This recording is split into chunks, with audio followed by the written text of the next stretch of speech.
Hi hello friends, చూస్తున్నారు కదా సొరకాయ పచ్చడి అనమాట ఇది. దానికోసం నేనైతే ఈ విధంగా సొరకాయ ముందు శుభ్రంగా నీట్గా చెక్కు అయితే తీసేసాను ఫ్రెండ్స్. కొంచెం కాయ అనేది కొద్దిగా ముదిరింది తీసుకోవాలి, అలాగని పూర్తిగా ముదిరింది కాదు. చూస్తున్నారు కదా, చెక్కు తీసుకోవడానికి అనువుగా ఉండాలి, అలాగని మరీ లేతగా ఉండకూడదు. ఈ విధంగా నీట్గా కాయ మొత్తం కూడా శుభ్రంగా చెక్కు తీసేసుకొని ఇలా కట్ చేసుకొని, మనం మామూలుగా ఏ విధంగా కూరకి కట్ చేసుకుంటామో అదే విధంగా సన్న ముక్కల కింద కట్ చేసుకోవాలి. నేను కట్ చేసి చూపిస్తాను, చూసేసేయండి. అలాగే సొరకాయలో మధ్యలో ఉండేటటువంటి పార్ట్ విత్తనాలు, ఆ మెత్తగా ఉంటుంది కదా కండ, అది మొత్తం తీసేసి ఈ విధంగా మనం ముక్కలు కట్ చేసుకోవాలి. ఒక మామిడి ముక్కలు అయితే ఉంటాయి ఫ్రెండ్స్, అవి అందులోకి నేను వేరుశనగ నూనె అయితే వాడాను. చూస్తున్నారు కదా, వేరుశనగ నూనె వేసి వాటిని వేయించుకోవడం కోసం ఒక బాండీ పెట్టి అందులో ఆయిల్ అయితే పోసాను అనమాట. ఆయిల్ పోసేసి సొరకాయ ముక్కలు కూడా అందులో వేసి ఈ విధంగా వేయించుతున్నాను.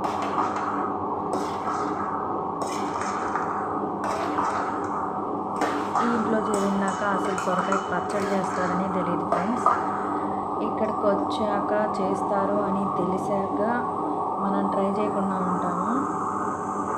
ఒకసారి చేసేస్తే పోద్ది కదా అనేసి చేస్తున్నాను అనమాట. చూసేసేయండి. ఈ విధంగా చక్కగా వేయించుకోవాలి. చింతపండు కూడా కొంచెం ఉడకబట్టిన తర్వాత వేసుకోవాలి ఫ్రెండ్స్. స్కిప్ అయిపోయింది నేను మీకు చూపించడము. ఈ విధంగా చక్కగా నీట్గా వేయించుకోవాలి. కెమెరాకి ఆవిరి కొడుతుంది ఫ్రెండ్స్ నేను కలిపెడుతుంటే. చూస్తున్నారు కదా కలరు. ఇంకా నా దగ్గర చింతపండు అనేది కొంచెం నల్లగా ఉండడం వల్ల ఇలా అనిపిస్తుంది, లేకపోతే మంచి కలర్ ఉంటుంది అన్నమాట. నాకైతే ఇలా వచ్చింది.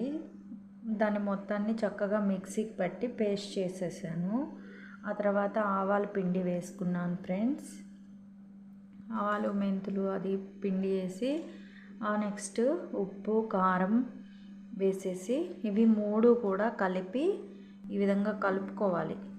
ఆవాల పిండి, ఉప్పు, కారము మనము ఈ విధంగా కలుపుకోవాలన్నమాట. కలుపుకొని అలాగే అందులోకి కొన్ని వెల్లుల్లి, అలాగే అల్లము వేసి మనం ఫ్రెష్గా అప్పటికప్పుడు చేసుకున్నది అయితే బాగుంటుంది ఫ్రెండ్స్. అందుకోసం నేను ఇలా అప్పటికప్పుడు తయారు చేశాను అనమాట. చూస్తున్నారు కదా. ఒకవేళ మెదగకపోతే అదే వేరుశనగ నూనె ఒక స్పూన్ వేసుకొని చక్కగా ఈ విధంగా మెత్తగా పట్టుకోవాలి ఫ్రెండ్స్. పట్టుకొని ఇది కూడా మనం పోపు రెడీ చేసుకుంటున్నాం కదా, ఈ పోపు రెడీ చేసుకునేటప్పుడు ఫస్ట్ పర్ఫెక్ట్గా పోపు రెడీ అయిపోయిన తర్వాత ఇందులో మనం ఆ అల్లం పేస్ట్ కూడా వేసుకోవాలి ఫ్రెండ్స్. చూస్తున్నారు కదా, మనం మామూలు రొటీన్గా ఎలా అయితే పోపు పెట్టుకుంటామో అలాగే పోపు పెట్టుకోవాలి. ఆ తర్వాత ఇదిగో అల్లం పేస్ట్ వేసుకోవాలి. పచ్చివాసన పోయేంత వరకు కూడా అల్లం పేస్ట్ చక్కగా ఈ పోపులో వేయించుకోవాలన్నమాట.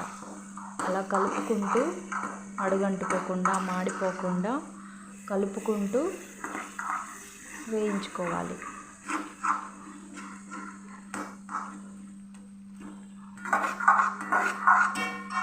అసలు ఫ్లేవర్ అయితే సూపర్గా ఉంది ఫ్రెండ్స్.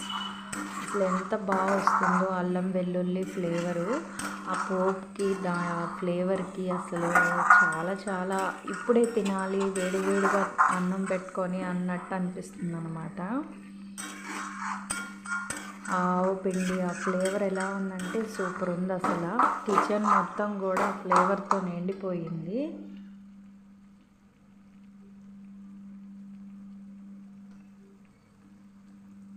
ఇలా ఉడుకుతుంది కదా ఫ్రెండ్స్. అలా ఉడుకుతున్నప్పుడు అది తీసుకొచ్చుకొని ఆ పోపుని మనం ముందుగా కలిపి పెట్టుకున్నటువంటి పచ్చడి మిశ్రమంలో ఆ పోపు అయితే అల్లం పేస్ట్, ఆ పోపు మొత్తం కలిపేసుకోవాలి. నీట్గా మొత్తం అప్లై అయ్యే విధంగా చక్కగా కలుపుకోవాలి ఫ్రెండ్స్.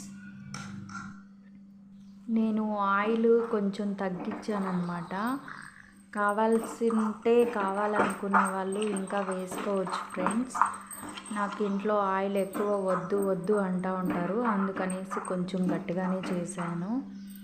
ఆయిల్ కానీ కొంచెం వేసుకుంటే ఇంకా బాగా చూడ్డానికి కూడా లుక్ ఆయిల్ కనిపిస్తా బాగుంటుంది అన్నమాట. ఇదిగో ఫైనల్గా నేనైతే ఇలా చేశాను ఫ్రెండ్స్.